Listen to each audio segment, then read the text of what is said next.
Again, I know last year against New Mexico was tough, but to be back home and just that feeling. But does last year's game in New Mexico, no, that wasn't on you necessarily, just the struggles against this team. Is that anything? Do you guys pull anything from that going into this game? Obviously, we want to pull, the feeling that we had after the game from last year into this one. I know last year we landed in New Mexico, and as soon as we landed, we got word that we were going to be in the Mountain West Championship game. So maybe that news might have, led us to leading our guard down and not fighting for the game like we should have. But this year, it's a game that we need. It's a game that we need to get. It's a home game, homecoming. It's a bunch of these different scenarios that really push a team to win. So, the maturity on this team is going to lead us, hopefully to a win Saturday night. We got to be prepared. So this week's going to be crucial. Was that kind of a unique game for you in your experience, just in terms of kind of how much offensive success the other team had and what that asked of your guys' side of the ball? Definitely. I think we're at a different place with our defense, but last year's every time we touched the ball, we needed to score, because they were going to do the same thing. But I think, our defense is in a better place. They're handling adversity well. Obviously, with two true freshman D tackles now, it's going to be an adjustment game. But I think we got supreme confidence in those two guys, and they're going to step up to the plate.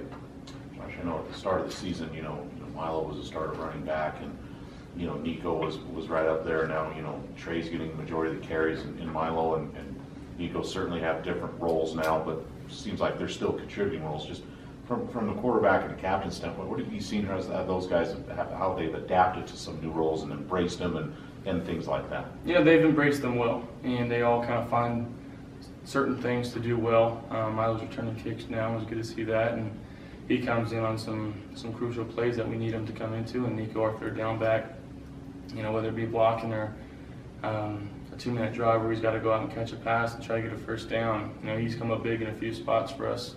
And Trey, with the true freshman, he's been playing well, and he's still got to find his way. And as a line, we've got to start opening up some holes for him because we got to get our run game going. But they've handled it well. There's been no bickering or fighting with coaches and stuff like that. They've been mature about it, and I greatly appreciated how they've handled it. So, you've thrown to the backs more. I know that wasn't the hugest part of the game plan last year. And how nice has that been? The stats maybe aren't eye-popping, but they're certainly more than last year. Just how nice is it to have that as more of an option this season, I guess? Oh, it's big. It's they're playmakers too. Whenever you're getting our running backs in open space with linebackers or corners, I'd take our guys majority of the time because of just the things they can do with the ball in their hands. So, Coach Vigen's done a great job with that. Our backs have done a good job of, finding their way and getting open. We've had opportunities where the check down presents itself, and I've been able to take advantage of those opportunities a few times. Coach was just saying that you guys are struggling to have an identity on offense right now. What do you think about that statement, and how frustrating is it to not have an identity at this point? He's very right. It's frustrating at times. When you're not getting the ball rolling and moving in the run game, and you got to pass the ball, and that's exactly what they're expecting, and they're able to rush forward and play coverage, and it hurts our play action, it hurts our naked game, and running the ball is crucial in this offense, in the pro style offense. So we got to continue to find a way. And I know, you can't pinpoint it down to one certain thing, but I got to be better, whether it be checking to the right runs in certain situations, or leading these guys to be more amped or pumped during a certain play where they got to stick their nose in and get 1 or 2 more yards, because that's all it really takes. It's just a little extra effort that's gonna will this team to win in some situations.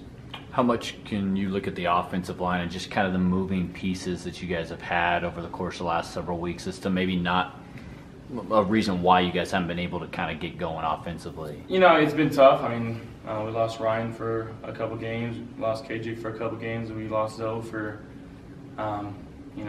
maybe the remainder of the season. So we've had some adversity, and we've been able to deal with it okay, but we still got to keep coming along and still got to keep adapting to the new roles, and having Ryan at right tackle was where he played last year, and he should be settling in here. And having KJ back this past week, I don't know if he was 100%, but he stuck it out in line for this team because he gives us the best shot on offense, and he's going to continue to get healthier and play better. And I definitely think that with all the rest of the line and the whole offense as a whole, I think is going to continue to get better this season, and we're going to find our way. You mentioned a couple freshmen needing to step up on the D-line. Just in general with this freshman class, have you been impressed, with how much they've had an impact on this season? Absolutely. Great recruiting class, and kudos to our coaching staff for getting the guys that they wanted. And, they've stepped into our locker room and they felt like brothers since day one. And, I love this team. I love every guy on this team. And the true freshmen are included in that, and they've stepped up, whether it be special teams or a majority play on offense or defense. It's been good to watch, and it's been good to be a part of. Let's talk about New Mexico's unique offense with the option, but it seems like defensively, they come at you at a lot of different angles and stuff. Is that a good way to describe it, or how would you describe what they try to do defensively to you? They try to confuse you. They're going to get up on the line, and there'll be zero pressure here and there. So we got to be, not surprised by that stuff when it happens, and able to protect right. And I got to call the right protections to put us in the best situations possible. And then at the receiver position, we got to go make some plays because it's going to be one-on-one coverage a lot of the time. And I definitely think we got guys capable of go making plays. I just got to, put it in spots where they can have a chance. As far as, a lot of teams try to obviously confuse offenses, but do they do it maybe more than a lot of teams you face, or is it about equal, or does it it's about equal. I wouldn't say they try to confuse you as much as they actually just try to come get you.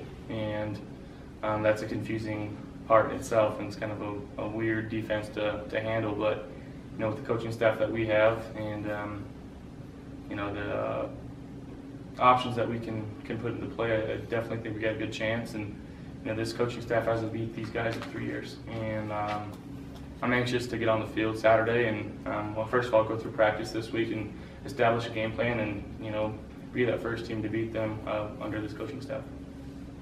What's your thoughts on getting Austin in the offense a little more? Obviously, you caught the touchdown pass. What does he bring that maybe you haven't had until he gets back in the line? He's a bigger dude, and he runs a little different than our other tight ends.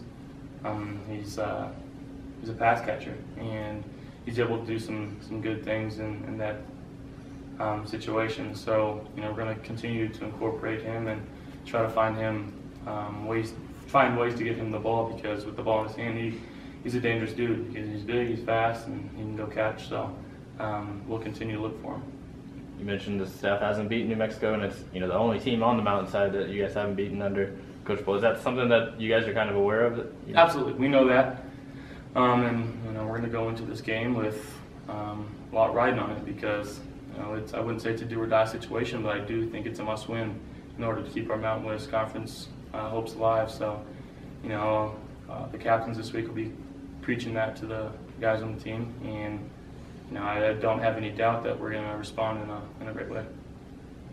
Do you like that fact that you still have something to play for? You're coming off a tough loss, but some things still have to happen, but you still kind of hold your destiny in your own hands to Absolutely. a degree. And looking back to last year when we lost, 4 of our last 5, we understood that we didn't finish good enough, and that was kind of a key part going into the off season and coming into this season, where we wanted to establish that finishing aspect within this program. And I definitely think, you go back 2 years ago, I didn't make the trip, but going into Boise, the feeling was a lot different. And, the program has changed, it's evolved, and Coach Bull and the staff here has done some remarkable things, and it's going to continue to evolve.